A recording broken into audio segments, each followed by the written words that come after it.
Good morning, everybody. Lee Brower here. Welcome to this week's edition of Meaningful Monday. I hope you had a marvelous Thanksgiving. We sure did. It's a wonderful time of the year, isn't it? And as we come to the end of this year, I start to reflect upon all of the good things that have happened. It's part of my process.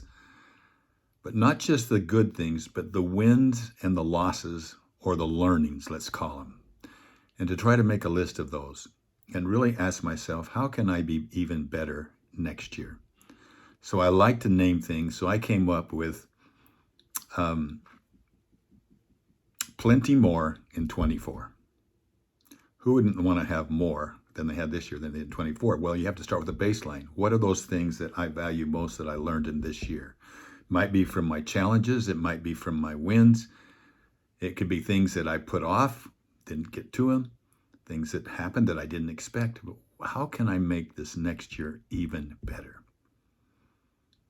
So maybe we just should ask for it. Now, I'll tell you how I came to that conclusion. I was coming out of a meeting, I guess is not the right word. I'd found a place where I could just go and sit and be kind of in a sacred environment where I could just think about my life and what's happened this last year and where I was going. And I spent a couple hours there, literally just pondering. Came out of it feeling full, energized. Walked right by a lady in the in the parking lot. There weren't many people around at all that I could see. And she's pushing a wheelchair. And she's got an adult daughter. I learned out later it was a daughter sitting in the wheelchair.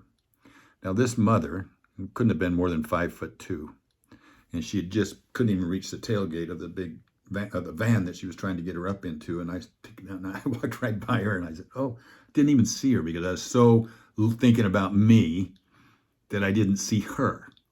Till I walked by her and I suddenly turned around and I said, "Do you need help?" And she goes, "Oh, that would be wonderful."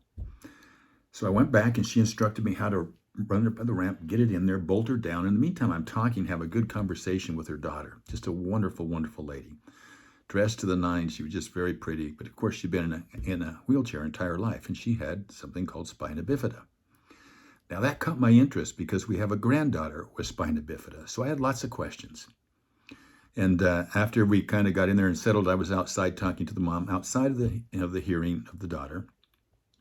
And she was telling me what an angel she was. And I'm thinking, what an angel you are. And I expressed that to her and talked about, the blessings. And we just talked about the blessings of just overwhelming gratitude of that whole experience. And as I was getting ready to leave, Savannah, the daughter, yells out to me. She knew me by first name there. She goes, "Lee." And I came around and she goes, "Thank you. You're an angel." And I said, "I'm an angel. Oh my gosh, you're the angel." Now, that impacted me.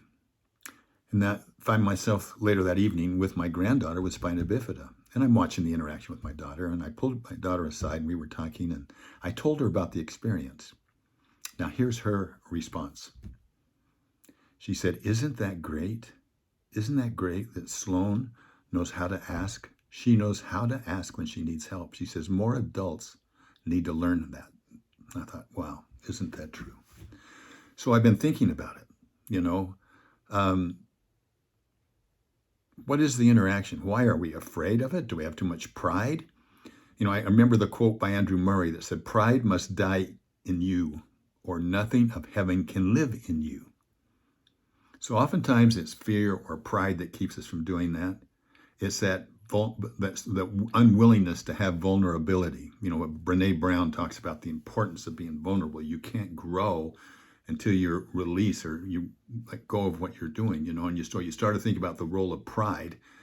And oftentimes pride's about us, not about somebody else. And so we're not willing to take that step and go forward. So there really is strength and there's courage in acknowledging our limitations and asking for help. So think about that mindset as we come into this next year. There's plenty of people out there that want to help us. And it really is, the act of seeking help is a strength, not a weakness. And gosh, I'm probably, from a standpoint of that, I'm probably terrible at it. So I really started reflecting my life. One of the most important things you can do on this earth is to let people know that they can help you. That they can help you. This whole concept of arrows out is a two-way street. So anyway, I'm so grateful for life's lessons. I am so grateful for the challenges that we have. You know, I saw a quote recently by David Bednar that says, a grateful person is rich in contentment. An ungrateful person suffers in the poverty of endless discontentment. Endless discontentment. A grateful person is rich in contentment. An ungrateful person suffers in the poverty of endless discontentment. I hope as we look upon next year, look around the people that are around you that are willing to help, give them the blessing of being able to help you, and also be willing to ask others how you can help them, bring them out of their cocoon, because they're afraid to ask. So let's develop a level of communication that flows like the river, that's not only can receive the tributaries and everything that comes into it, but we can also irrigate pastures and irrigate crops. Let's be open to that. Let's look at how can we strengthen that muscle, the muscle to where we're willing to ask for help.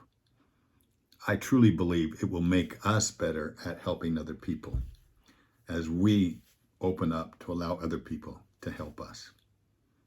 I hope this is helpful to you. I hope you can carry it with you through these coming holiday seasons right now, where we're obviously a lot of arrows out thinking about other people. But let's keep our eyes open. There's people all around us that need help. There's that person that needs help putting somebody in a wheelchair but I think I got fed more than they did. What a great experience. Listen, have a great, great week, and let's talk next week. Bye-bye.